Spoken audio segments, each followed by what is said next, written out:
Hello and welcome back to the final video of this little video series of women's hardships within the US, or whatever the name is. It's something along those lines. I know it is.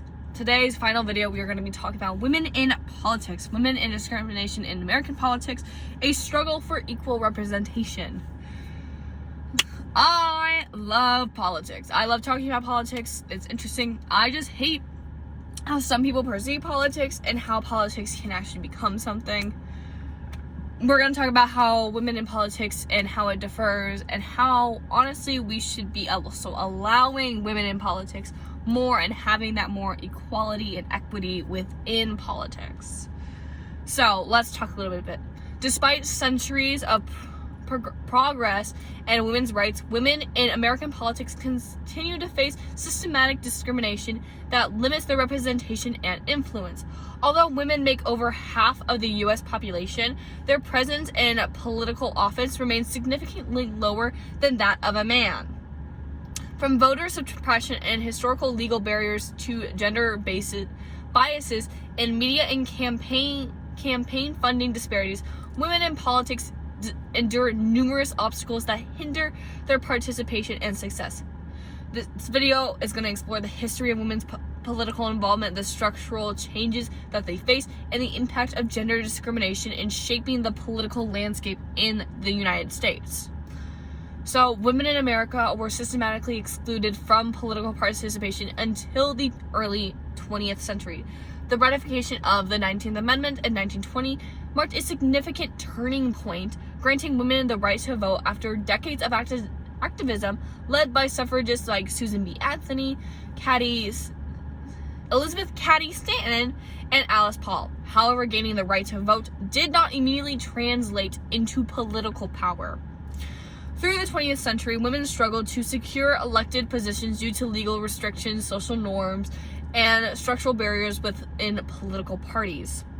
Women of color face even greater discrimination as Jim Crow laws and other voter suppression tactics prevented Black, Latina, Indigenous, and Asian American women from fully exercising their voting rights until the Voting Rights Act of 1965.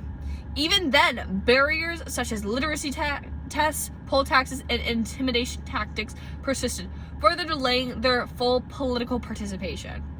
While the number of women holding public office has increased over time, the gender gap remains stark. The first woman elected into Congress, Jeannette Rankin, took office in 1917, but was not until 1984 that the major political party, the Democratic Party, nominated a woman, Geraldine Ferrano, for vice president. In 2016, Hillary Clinton became the first woman to be nominated for president by a major party, yet she faced intense sexism through her campaign. Despite progress, women in American politics still face deeply rooted structural barriers that limit their representation and influence. Women hold about 28% of seats in Congress, despite being over 50% of the population. The situation gets even worse at the state and local levels, where women hold fewer governorships and mayor positions. The lack of representation is not due to the lack of interest. Numerous studies show that women are just as likely as men to express interest in running for office. However, societal expectations and structural obstacles often discourage women from pursuing political careers. The media plays a critical role in shaping public perceptions of female candidates, often portraying them as through a gendered lens. Studies have shown that women in politics receive less policy-focused coverage, that are instead scrutinized for their appearance, tone of voice, and likability. Male candidates, on the other hand, are more likely to be evaluated based on their leadership quality and policy positions. For example, during the 2016 presidential campaign, Hillary Clinton's emails and likability were more frequently discussed in the media than her policies, whereas Donald Trump's leadership style and economic plans were given more coverage. Similarly, in the 2020 Democratic primary, Elizabeth Warren and Kamala Harris were often questioned for their electability despite having strong credentials. This disproportionate focus on women's personal traits rather than their qualifications reinforces gender stereotypes and affects voters' perceptions. Women face significant disadvantages in campaign financing. Studies have shown that female candidates, particularly women of color, receive less funding from major donors and political action committees, or PACs, than their male counterparts. Since fundraising is crucial for running for competitive campaigns, this financial gap often forces women to drop out of races prematurely or limits their ability to reach voters effectively. The doubt bind phenomenon also affects fundraising. Women are often expected to present themselves as a warm and compassionate while simultaneously proving that they are tough enough to handle political leadership. This forces female candidates to navigate conflicting expectations that male candidates do not have to face at all.